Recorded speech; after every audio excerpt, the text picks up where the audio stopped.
Welcome to Coco Unapologetic and Raw #Love Yourself series. I gave a simple exercise of asking my Insta friends to look at themselves in the mirror and love themselves enough to say something positive. I encourage people to love themselves for a full week.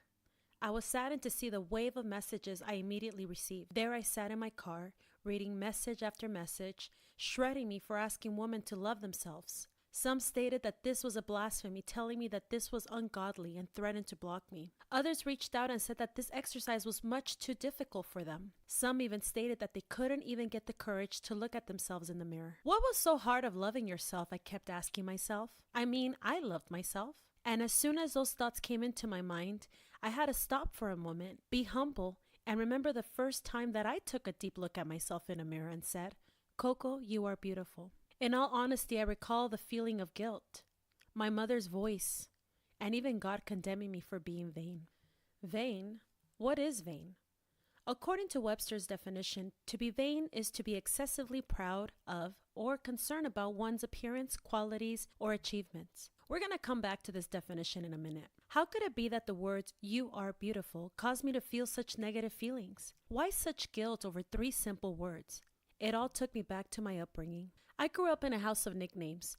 Culturally, these had become the norm. Everyone had a nickname according to their physical traits: gordo, fatty, flaco, skinny, dientona, big tooth. My family used these as terms of endearment. Yet, even as a young girl, my assigned nickname never felt like it came from a place of love. I was Ñoña, based on a morbidly obese man in a very famous Mexican TV series called El Chavo. Go ahead and Google it to get a better idea. I remember living in Mexico and for the first time hearing one of my aunts call her daughter Nena, baby doll. That was a first. Joanna was my cousin's name, tall, skin light as milk, and skinny. She had some of the best nicknames that I wished I could have ever had. Princesa, princess, flaca, skinny, nena, baby doll.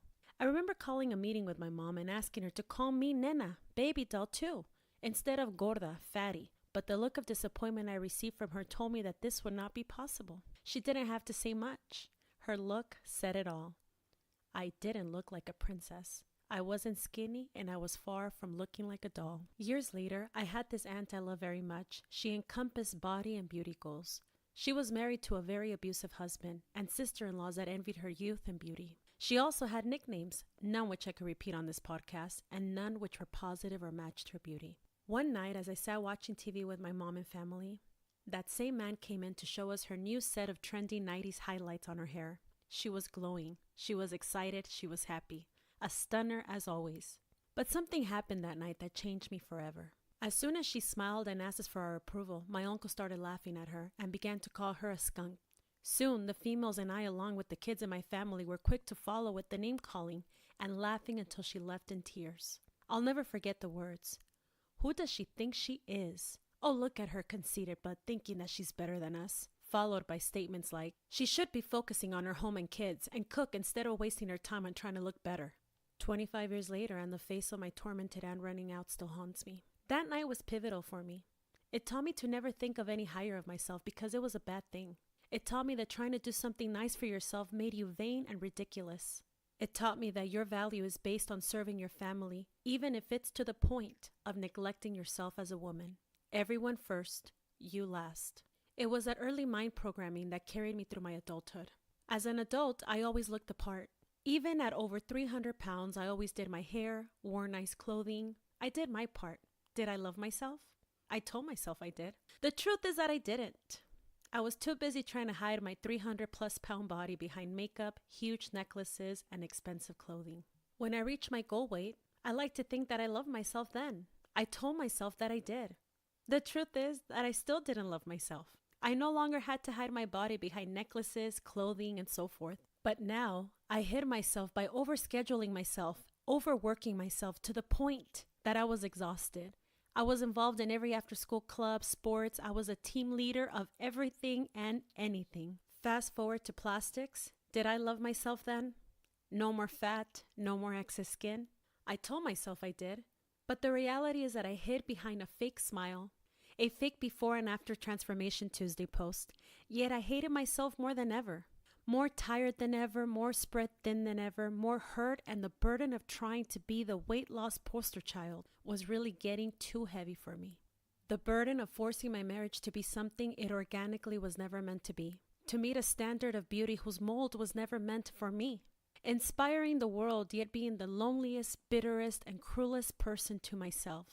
People saw the workout videos I posted, but if those videos played my inner thoughts, they would have heard the cruelest, meanest things I would say to myself to get pumped up. I was mean to myself. I really, really hated myself. Now let's go back to the definition of vain. According to the Webster's Dictionary, vain means to be excessively proud of or concerned about one's own appearance, qualities, achievements. Excessively. That's the key word. I was vain. I really was. I was actually a fraud. I was trying too hard. I was way too excessive. So what was the problem? I went from nearly throwing the towel at over 300 pounds to now loving myself way too much? Or did I love myself? What is love? Webster's Dictionary defines love as an intense feeling or deep affection. So what is the definition of deep affection? Webster's Dictionary defines affection as a gentle feeling of fondness or liking. Okay, slowly I noticed words like deep affection, gentle, liking. I realized that none of these mention anything as excessive or in the realms of physical beauty. Over this weight loss journey, I had been far from gentle to myself. 200 pounds down later, I don't think I like myself very much either.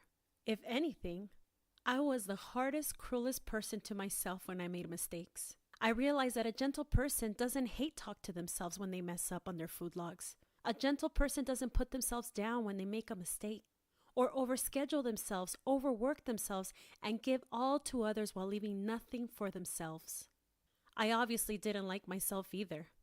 Or if I did, I wouldn't have felt the need to try so hard. If I liked myself enough, then me showing up to things would suffice. My time would be enough. I didn't have to overcompensate as much as I did. Did I love myself? Nope. I didn't even like myself. So what now? I learned through therapy and my recovery programs that loving myself had very little to do with my outward appearance and all to do with my inside. It's easy to appear beautiful with makeup, nice clothing, because money can do all that. But the glow that comes within from loving yourself enough to be patient, gentle on your body, and kind to your soul is something that money can't buy and makeup can't paint. I decided to create my own definition of beauty according to my own needs.